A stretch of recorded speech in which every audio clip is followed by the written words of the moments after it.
आणि या घडीची सर्वात मोठी बातमी येते थेट पुण्यामधून, कारण पुणे काँग्रेस कार्यालयाबाहेर भाजपनं आंदोलनाला सुरुवात केलेली आहे आणि आंदोलनाची थेट दृश्य आपण यावेळेला पाहू शकतो। पुण्यामध्ये भाजपनं आंदोलन करणार असल्याचं यापूर्वीच सांगितलं होतं। आंदोलन स्थळावरून थेट प्रक्षेपण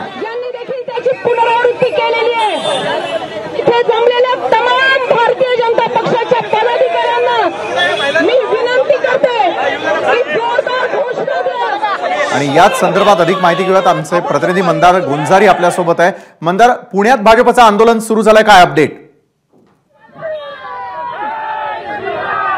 पुण्यात काँग्रेस भवन पासून काही अंतरावरती भारतीय जनता पक्षाच्या या कार्यकर्त्यांना पोलिसांनी अडवलेलं आहे आणि रस्त्यामध्येच या कार्यकर्त्यांनी आंदोलन सुरू केलंय आणि काँग्रेसचे जे शहर अध्यक्ष आहेत अरविंद शिंदे यांच्या फोटोला किंवा प्रतिमेला काँग्रेसकडून भारतीय जनता पक्षाकडून जे आहेत ते जोडे मारण्यात येत आहेत। या ठिकाणी भारतीय जनता पक्षाचे कार्यकर्ते जे आहेत ते मोठ्या प्रमाणात आपल्याला पाहायला मिळत आहेत। मोठ्या प्रमाणामध्ये या ठिकाणी भाजपचे जे कार्यकर्ते आहेत ते देखील जमलेले आहेत आणि दुसरीकडे आपण पाहिलं की काँग्रेसचे देखील कार्यकर्ते मोठ्या प्रमाणात काँग्रेस भवनमध्ये जमलेत। आपल्यासोबत माजी नगरसेवक आहेत राजेंद्र शिळीमकर। शिळीमकरजी, काय नक्की तुमच्या आंदोलनाचं स्वरूप आहे, मागणी काय आहे?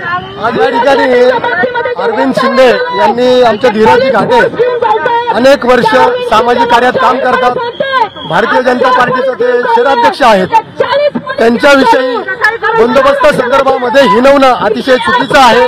त्यांचा आज भारतीय जनता पार्टीच्या वतीनं संपूर्ण भारतीय जनता पार्टीचा एक एक कार्यकर्ता रस्त्यावर उतरला आणि आज अरविंद शिंदेचा निषेध व्यक्त करण्यासाठी या ठिकाणी तुम्ही आता आंदोलनाचं स्वरूप काय ठेवणार आहात? या ठिकाणी धरणे आंदोलन करण्यात येणार आहोत आणि आज ठिकाणी घोषणा देऊन या अरविंद शिंदेचा निषेध व्यक्त करण्यासाठी या ठिकाणी जमलेला आहे।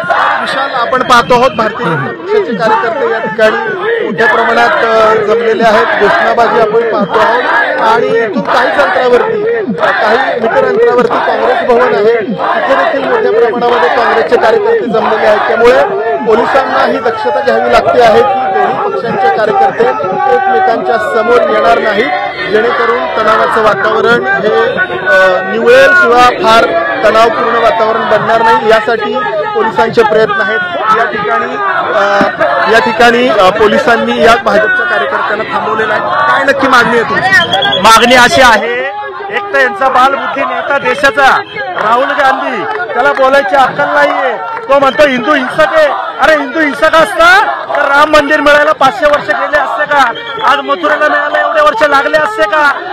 तुम्ही सांगा, पुण्यामध्ये पुण्येश्वर मिळवायला आम्ही कायद्याने नक्कीच मंदार, या घडामोडींवरती देखील आपण लक्ष ठेवणार आहोत। पुण्यात भाजप आक्रमक आहे, तिकडे काँग्रेसने फिल्डिंग लावलेली आहे। एबीपी माझा, उघडा डोळे बघा नीट।